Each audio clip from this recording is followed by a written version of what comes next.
Election کی بنیاد پر، معمولی سے انتخاب کی بنیاد پر آپ دشمنی کریں؟ ایک گاؤں ایک بستی کے رہنے والوں ایک دوسرے کو گھور کر دیکھیں، ایک دوسرے کے خلاف سازشیں کریں، ایک دوسرے کے خلاف غیبتیں کریں، چغلیاں کریں، ایک دوسرے کی ٹوہ میں رہیں۔ یہ کون سا دین ہے؟ یہ کون سا ایمان ہے؟ یہ کون سا ہمارا ایمانی شعور ہے؟ یہ دنیا چند روزہ متاع الدنیا قلیل، یہ تھوڑی سی دنیا کے چھوڑے سے عہدے کے لیے ہم ایک دوسرے کے پیچھے پڑ رہے ہیں، ایک دوسرے کی برائیاں کر رہے ہیں۔ پورا امن و امان تباہ ہو جاتا ہے اس الیکشن کے چکر میں۔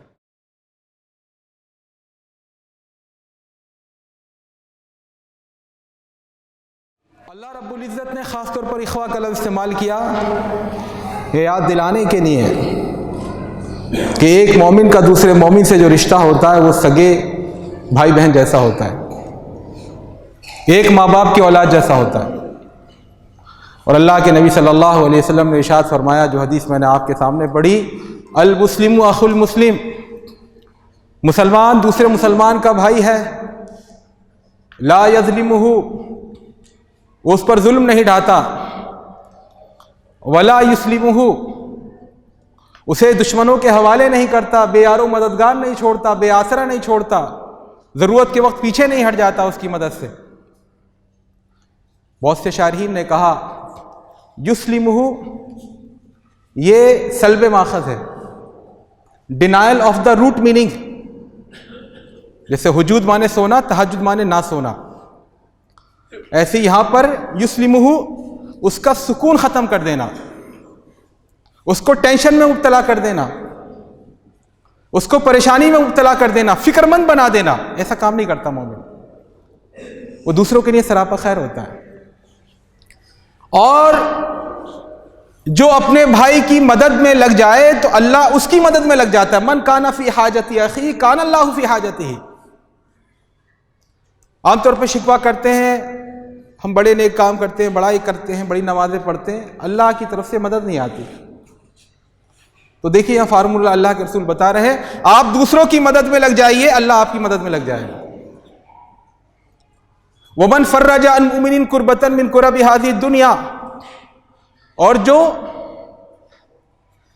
اس دنیا کی پریشانیوں میں سے کسی پریشانی کو اپنے مومن بھائی سے دور کرتا ہے تو اللہ تعالیٰ اس کے اس نیک عمل کی وجہ سے قیامت کے روز کی پریشانیوں میں سے پریشانی اس کے لیے دور کر دیتا ہے۔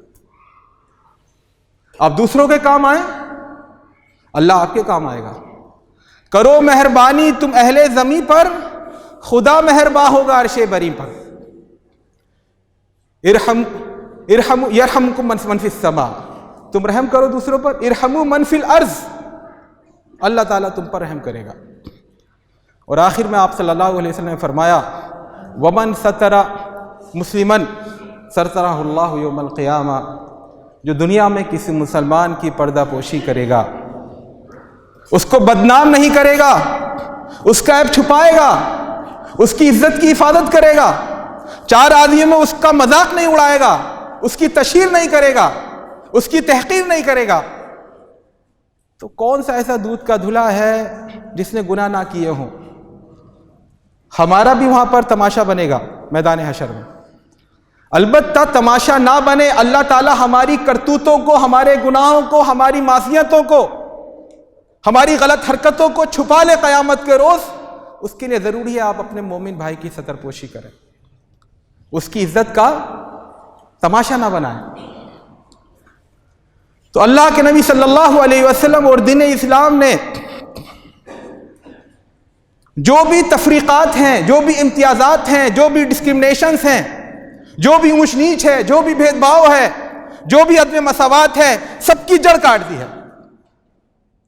اسلام میں نہ کوئی وطن ہے، نہ کوئی رنگ ہے، نہ کوئی زبان ہے، نہ کوئی نسل ہے، نہ کوئی خاندان ہے، نہ کوئی قبیلہ ہے، نہ کوئی اونچا ہے، نہ کوئی نیچا، سب برابر ہے۔ الناس سواسیہ کاسنان المشط، جیسے کنگھی کے دندانے برابر ہوتے ہیں ایسے ہی سب لوگ برابر ہیں اللہ کی نگاہ میں۔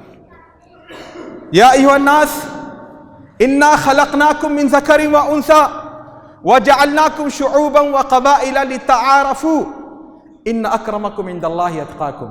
اے لوگوں کان کھول کر سن لو، ہم نے تمہیں ایک مرد اور ایک عورت سے پیدا کیا ہے، اور تمہارے درمیان جو ہم نے یہ شعوب یہ قبیلے، یہ خاندان، یہ قومیں، یہ نسلیں بنائی ہیں تو ان کا واحد مقصد ہے ایک دوسرے کو پہچان لینا. اور جان لو بے شک تم میں سب سے زیادہ معزز، سب سے زیادہ مکرم، سب سے اونچے سوشل اسٹیٹس والا وہ ہے اللہ کے نزدیک جو سب سے زیادہ اس سے ڈرنے والا. اس آیت کریمہ میں 3 باتیں بنیادی بیان کی گئیں. نمبر 1، کسی کو کسی پر باعتبار پیدائش فوقیت حاصل نہیں ہے. کوئی امریکہ میں پیدا ہو گیا تو وہ ہندوستان میں پیدا ہونے والے سے افضل ہے، کوئی دلی میں پیدا ہو گیا تو بہار میں پیدا ہونے والے سے افضل ہے. یہ جاہلیت کا تصور ہے، اس کی جڑ کاٹی. کوئی بنگالی زبان بولتا ہے تو وہ نیچا ہے، کوئی انگلش زبان بولتا ہے تو وہ اونچا ہے. ان چیزوں کی جڑ کاٹی. باعتبار پیدائش کوئی کسی سے اونچا نیچا نہیں، سب ایک ماں باپ کی اولاد ہے. اسلام نے نسخہ دیا ہے، اگر دنیا کا اتحاد چاہتے ہو، دنیا میں جنگ ختم ہو جائے، امن اور شانتی قائم ہو جائے، تو اسلام کا نسخہ ہے سب ایک ماں باپ کی اولاد ہے اور سب کا رب بھی ایک ہے. ان ربکم واحد وان اباکم لواحد. تمہارا رب بھی ایک ہے، تمہارا باپ بھی ایک ہے. یہ 2 بنیادیں ہیں. ان 2 بنیادوں پر تو انسانیت مجتمع ہو سکتی ہے. اس کے علاوہ انسانوں نے جتنی بھی بنیادیں تراشی ہیں انہوں نے نفرت ہی پھیلائی ہے. وطن کا بت، وطن سے باہر جو انسان ہے انسان نہیں ہے. زبان کا بت، جو دوسری زبان بول رہے ہیں وہ ہمارے بھائی نہیں ہیں، نفرت. خاندان کا بت، قومیت کا بت، رنگ کا بت، جو سیاہ ہے وہ ادنا ہے. اسلام نے کہا نہیں، ایسا نہیں. تمہارے اندر کوئی اونچی، سب ایک ماں باپ کی اولاد ہو. پہلی بنیاد یہ. دوسری بنیاد یہ بیان کی، یہ بنیادی بات بتائی کہ تمہارے اندر جو قومیں اور نسلیں ہیں، اسٹیٹس کو ہے جو انفیکٹ ہے موجود، اس کی وجہ ہے تم ایک دوسرے سے تعارف حاصل کرو. عبداللہ نام کے بہت لڑکے ہیں تو فرق کرنے کے لیے عبداللہ دہلوی ہیں، یا عبداللہ جھارکھنڈ سے ہیں، یا عبداللہ بنگال سے ہیں، بس یہ فرق لتعارف. اس کے علاوہ اس کا کوئی مہتو نہیں ہے، اس کی کوئی وجہ نہیں ہے. اور تیسری بات جو بنیادی بتائی، عزت اور ذلت کا جو معیار ہے وہ ہے انسان کی نیک عمل، انسان کی کارگزاری. وہ خود کتنا نیک ہے اور کتنا وہ انسانوں کے لیے مفید ہے. یہ ہے خیر الناس انفع الناس. بہترین فرد وہ ہے جو دوسروں کو سب سے زیادہ فائدہ پہنچائے. یا ایھا الذین آمنوا اتقوا ربکم الذی خلقکم من نفس واحدہ وخلق منها زوجها وبث منهما رجالا کثیرا ونساء. اے ایمان والو، اے لوگو، اپنے رب سے ڈرو جس نے تمہیں ایک جان سے پیدا کیا، پھر اس جان سے اس کا جوڑا بنایا، پھر ان دونوں میاں اور بیوی سے، اس دونوں جوڑے سے، اس جوڑے کے دونوں افراد سے اس نے بہت سارے مردوں اور عورتوں کو دنیا میں پھیلا دیا. فاتقوا اللہ الذی تساءلون بہ والارحام. اللہ سے ڈرو جس کا حوالہ دے کر تم آپس میں رشتہ داریوں کا مانگتے ہو، رشتہ داریوں کا سوال کرتے ہو، اور رشتہ داریوں کا لحاظ کرو، رشتہ داریوں کا لحاظ کرو. تو میرے دوست اور ساتھیوں، اسلام میں خاندان کی بنیاد پر، گاؤں کی بنیاد پر، محلے کی بنیاد پر، سیاسی پارٹی کی بنیاد پر، رنگ کی بنیاد پر، زبان کی بنیاد پر، خاندان اور قبیلے کی بنیاد پر اپنے اور پرائی کی کوئی تمیز نہیں، سب برابر ہے. البتہ جو اپنے اور پرائی کی تمیز ہے وہ ہے ایمان کی بنیاد پر، وہ ہے عمل صالح کی بنیاد پر. محمد صلی اللہ علیہ وسلم کا چچا ابو لہب، عام طور پہ مشہور دشمنی تھی. دشمنی بیکار کی باتیں ہیں. اگر دشمنی ہوتی تو جب بھتیجا پیدا ہوا تو اپنی باندی سے نہ کہتا دودھ پلاؤ میرے بھتیجے کو. حضرت سویبہ نے دودھ پلایا تھا، ابو لہب کی باندی تھی. اگر دشمنی ہوتی تو جب محمد صلی اللہ علیہ وسلم کی بیٹیاں جوان ہوئیں نبوت سے پہلے، تو دونوں بیٹیوں کو اپنے گھر میں نہ بھی آتا ابو لہب. عتبہ اور عتیبہ 2 لڑکوں سے ان کی 2 بیٹیاں ام کلثوم اور رقیہ بھی آئی تھی. البتہ جب حق کا اعلان ہوا تو اس نے دشمنی کی، بالکل مخالف کیمپ میں چلا گیا. تب یہ آیت نازل ہوئی، یہ سورہ تبت یدا ابی لہب وتب. ہاتھ ٹوٹ گئے اس کے. سیصلی نارا ذات لہب، جہنم میں جائے گا وہ. محمد کا چچا ہوگا. سمدھی ہوگا رشتہ دار ہوگا، لیکن اگر ایمان نہیں ہے تو ہمارا نہیں ہے، نیک عمل نہیں ہے ہمارا نہیں ہے۔ نوح علیہ السلام سے کہا گیا آپ اپنے گھر والوں کو لے کر نکل جائیں، ہم آپ کو اور آپ کے گھر والوں کو بچائیں گے۔ جب عذاب آیا تو بیٹا بھی ڈوبنے لگا، پکار کر کہا ان ابنی من اہلی، بیٹا تو میرے گھر کا فرد ہے۔ اللہ رب کیا فرماتا ہے انہ لیس من اہلک، نوح کیا بات کر رہے ہو تم نبی ہو، کیا تم نہیں جانتے اس کا تمہارے سے کوئی رشتہ نہیں ہے؟ انہ عمل غیر صالح، اس کی ساری ایکٹیویٹیز، اس کی ساری سرگرمیاں، اس کی ساری نشست و برخاست، اس کے سارے اعمال، سارے حرکات، سارے سکنات غیر صالح ہیں، برا ہے وہ انسان، تمہارے سے کیسے رشتہ، تمہارا اس سے کیا تعلق؟ وضرب اللہ مثلا للذین کفروا امرأۃ نوح وامرأۃ لوط كانتا تحت عبدین من عبادنا فخانتاہما۔ کفار کی مثال اللہ تعالیٰ دیتا ہے کس سے؟ دو عورتوں سے مثال دیتا ہے، نوح کی بیوی سے اور لوط علیہ السلام کی بیوی سے۔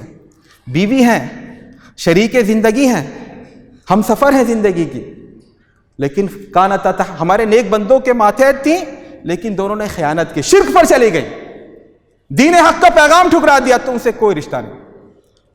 ابراہیم علیہ السلام اپنے والد سے کتنی محبت کرتے ہیں، بار بار قرآن کہتے ہیں یا ابتی یا ابتی۔ ابتی آپ جانتے، بچے یہاں جو عربی جانتے ہیں، پیار سے پکارنے والا لہجہ، اے میرے پیارے ابا جان، اے میرے عزیز ابا جان۔ لیکن جیسے ہی معلوم ہوا کہ نہیں، باپ ایمان نہیں لائے گا، وہ بگڑا ہوا تھا، بگڑے ہوئے پر مر گیا۔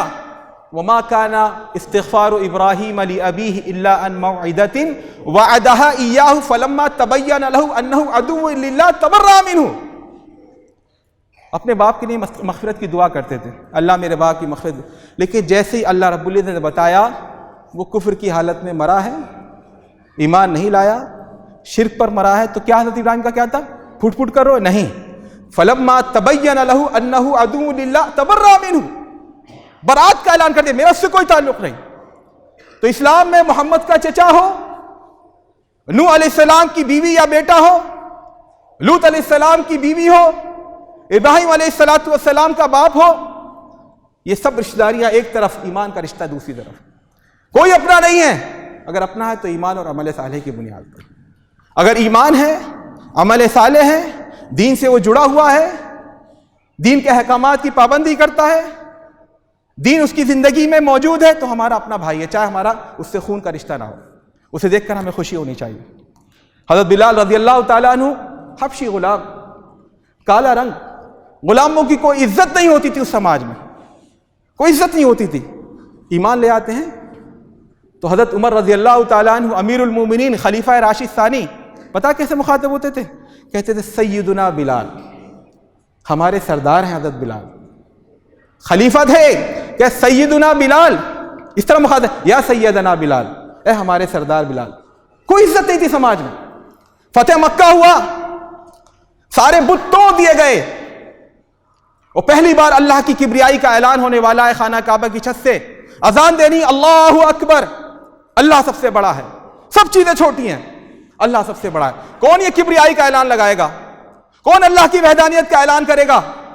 ارشاد ہوتا ہے، اللہ کے نبی صلی اللہ علیہ وسلم فرماتے ہیں قم یا بلال، اذن یا بلال۔ حضرت بلال وہ غلام جسے مکے کی گلیوں میں گھسیٹا جاتا تھا، سیاہ رنگت، چپٹی ناک، جس کے جو کہیں رشتہ دے تو لوگ رشتہ قبول نہ کریں، اسلام نے اس کو معزز کیا۔ کیا معزز کیا؟ فتح مکے کے موقع پر پہلی بار خانہ کعبہ میں اللہ کی کبریائی، اللہ کی بڑائی، اللہ کی توحید کا اعلان کرنے کے لیے اللہ کے رسول صلی اللہ علیہ وسلم کی نگاہ انتخاب ان پر پڑی۔ کہا اے بلال اذان دو۔ حضرت بلال نے اذان دی، اللہ سب سے بڑا ہے، تو ان کی اذان کے الفاظ بھی اللہ کی بڑائی کا اعلان کر رہے تھے، اور ان کا وہاں کھڑا ہونا بھی اللہ کی بڑائی کا اعلان کر رہا تھا کہ یہاں پر جو اللہ سے جڑ گیا وہ بڑا ہے، جو اللہ سے دور ہوا وہ حقیر ہے، رذیل ہے، اس کا ہم سے کوئی تعلق نہیں۔ حضرت سلمان رضی اللہ تعالیٰ عنہ، ایران کے رہنے والے، کس طرح بھٹکتے بھٹکتے بھٹکتے مدینہ آئے، غلام تھے وہ بھی، اسلام لاتے ہیں، اسلام قبول کرتے ہیں۔ تو ابو موسیٰ اشعری کہتے ہیں کہ جب ہم نے یمن سے آ کر اسلام قبول کیا تو 6-7 مہینے تک تو ہم یہی سمجھتے تھے کہ حضرت سلمان اللہ کے رسول کے سگے رشتہ دار ہیں، اتنی کثرت سے آیا جایا کرتے تھے، بار بار کھانے پر سلمان کہاں ہے؟ چائے کا کوئی ناشتے کا مسئلہ سلمان کہاں ہے؟ کوئی ملاقات ہے، کوئی مجلس ہے، سلمان کہاں ہے؟ حضرت ابو موسیٰ اشعری کہتے ہیں ہم کئی مہینے تک یہی سمجھتے رہے کہ یہ رشتہ دار ہیں اللہ کے رسول کے، وہ تو بعد میں پتہ چلا یہ تو دور کے۔ اللہ کے نبی صلی اللہ علیہ وسلم سب کے سامنے چھوڑا سلمان منا اہل البیت، یہ سید کے نام پہ جو تماشا ہوتا ہے نا، حالانکہ اس کی صراحت نہیں ہے، اللہ کے رسول نے کبھی نہیں کہا کہ میری نسل ہے، یہ سید ہے، فلاں ہے، لیکن اگر کہا تو حضرت سلمان کے بارے میں کہا سلمان ہم سے ہیں، ہمارے گھر سے ہیں، ہمارے گھر کے رشتہ دار ہیں، ہمارے گھر کے فرد ہیں، سلمان منا اہل البیت، یہ ہے اسلام۔ حضرت صہیب رضی اللہ تعالیٰ عنہ روم کے رہنے والے، مکہ میں آ کر کاروبار کر کے تھوڑی دکان کھولی، اسلام قبول کیا، ستائے گئے، مارے پیٹے گئے، ہجرت کرنے پر مجبور کیے گئے، سب کچھ چھوڑ کر ہجرت کی، تو زبان رسالت سے کیا الفاظ نکلتے ہیں؟ ربح صہیب، یہ کامیاب انسان ہے، یہ کامیاب۔ اور فرمایا اول من يدخل الجنۃ صہیب، رومیوں میں سب سے پہلے جنت میں اگر کوئی داخل ہوگا تو حضرت صہیب علیہ الصلوۃ والسلام۔ تو میرے دوستوں اور ساتھیوں، میرے بھائیوں، آج ہمیں اس رشتے کو تازہ کرنے کی ضرورت ہے۔ اخوت ایمانی کا رشتہ، دین کا رشتہ، من احب للہ و ابغض للہ و اعطى للہ و منع للہ فقد استکمل الایمان، جو جس نے اللہ کے لیے محبت کی، اللہ کے لیے دشمنی کی، بغض رکھا، اللہ کے لیے دیا، اللہ کے لیے کہا نہیں دیں گے، اس کا ایمان مکمل ہو گیا۔ آج ہمارے ہاں بڑی پرابلم ہے، اللہ کے لیے محبت کرنے والے بہت ہیں، آپ کی جان پہچان میں بھی بہت ہوں گے کہ بھئی اللہ کے لیے محبت کرتے ہیں، اللہ کے لیے دینے والے بہت ہیں، لیکن اللہ کے لیے نفرت کرنے والے نہیں ہیں، اب شاذ و نادر ہوں گے۔ یہ معلوم ہو جائے کہ ہمارا وہ سگا رشتہ دار کی شراب پیتا ہے، ہمارا اس سے کوئی تعلق نہیں ہے، کوئی نہیں، اتنی ہمت۔ یہ معلوم ہو جائے وہ گٹکا کھاتا ہے، وہ گندی فلمیں دیکھتا ہے، وہ گانے سنتا ہے، وہ آوارہ گھومتا ہے، وہ مٹر گشتی کرتا ہے، ارے ہمارا رشتہ دار ہے، پیٹ ٹھیک ہے کھڑوکے گے اس کی۔ تو منع، اب غزہ اور منع کرنے والے نہیں رہے، اب اس سے ایمان وہ مکمل نہیں ہے۔ جس نے اللہ کے لیے محبت کی اور اللہ کے لیے نفرت کی، نفرت بھی ضروری ہے اللہ کے لیے، اور جس نے اللہ کے لیے دیا، اللہ کے لیے نہیں دیا، اس کا ایمان مکمل ہے۔ اللہ تعالیٰ نے ارشاد فرمایا وَاعْتَصِمُوا بِحَبْلِ اللَّهِ جَمِيعًا وَلَا تَتَفَرَّقُوا فَتَفْشَلُوا وَتَذْهَبَ رِيحُكُمْ، اللہ کی رسی کو مضبوطی تھام لو، قرآن اللہ کی رسی ہے، یہ شریعت اللہ کی رسی ہے، یہ دین اللہ کی رسی ہے، یہ ایمان اللہ کی رسی، اس کو مضبوطی سے تھام لو اور آپس میں ٹکڑوں میں مت بٹ جاؤ۔ نتیجہ کیا ہوگا؟ یہاں دو وجہ بتائی گئی، پھر دو سبب بتائے گئے، دو نتیجے۔ تفرقہ مت کرنا، اللہ کی رسی کو مضبوطی سے تھام لینا، نہیں کرو گے تو کیا ہوگا؟ فتفشلوا، اللہ کی رسی کو چھوڑو گے ناکامی تمہارا مقدر ہوگی، چاہے 1 ارب تمہاری تعداد ہوتی رہے، لوگ تمہارا منہ چھید دیں گے آ کر، تمہاری کوئی عزت نہیں ہوگی، ناکام اور رسوا اور نامراد ہوگے تم، اگر تم اللہ کے دین کو چھوڑ کر کوئی اور تم پناہ گاہ بناتے ہو۔ نحن قوم اعزنا اللہ بالاسلام ومہما ابتغینا العزت فی غیرہ اذلنا اللہ، ہم وہ لوگ ہیں جنہیں اللہ تعالیٰ نے دین اسلام کے ذریعے سربلند کیا ہے، عزت دی ہے، شوکت دی ہے، اگر ہم عزت اور شوکت کسی دوسری چیز سے تلاش کرنا چاہیں گے اذلنا اللہ، اللہ تعالیٰ نے فیصلہ کر دیا ذلت تمہارا مقدر ہوگی۔ تو پہلا نتیجہ ہوگا کہ تم ناکام اور نامراد ہو جاؤ گے۔ دوسرا کیا؟ وَتَذْهَبَ رِيحُكُمْ، آپس میں ٹکڑوں میں بٹو گے، لڑائی جھگڑا کرو گے، گروہ بناؤ گے، تمہاری ہوا اکھڑ جائے گی، دنیا سے تمہارا رعب ختم ہو جائے گا، لوگ تمہارا لحاظ کرنا بند کر دیں گے، کوئی تم سے کوئی ڈرے گا نہیں، کوئی تمہارا احترام نہیں کرے گا، کوئی تم سے دبے گا نہیں، کوئی تمہیں ظلم کرتے ہوئے سوچے گا نہیں کہ میرا کیا ہوگا، اگر تم آپس میں فرقوں میں بڑھ جاؤ گے۔ مصلحت ایک ہے، اس قوم کی نقصان بھی ایک ہی، سب کا نبی، دین بھی، ایمان بھی ایک، حرم پاک بھی، اللہ بھی، قرآن بھی ایک، کیا بڑی چیز تھی ہوتے جو مسلمان بھی ایک۔ فرقہ بندی ہے کہیں اور کہیں ذاتیں ہیں، کیا زمانے میں پنپنے کی یہی باتیں ہیں؟ اللہ تعالیٰ نے جب اپنے نبی صلی اللہ علیہ وسلم کو مبعوث کیا، اس وقت عہد جاہلیت کا کیا حال تھا؟ آپس میں لوگ کٹ مر رہے تھے۔ وَاذْكُرُوا نِعْمَتَ اللَّهِ عَلَيْكُمْ إِذْ كُنْتُمْ أَعْدَاءً فَأَلَّفَ بَيْنَ قُلُوبِكُمْ فَأَصْبَحْتُمْ بِنِعْمَتِهِ إِخْوَانًا، اس وقت کو یاد کرو جب تم عہد جاہلیت میں تھے، تم ایک دوسرے کی گردن کاٹیں،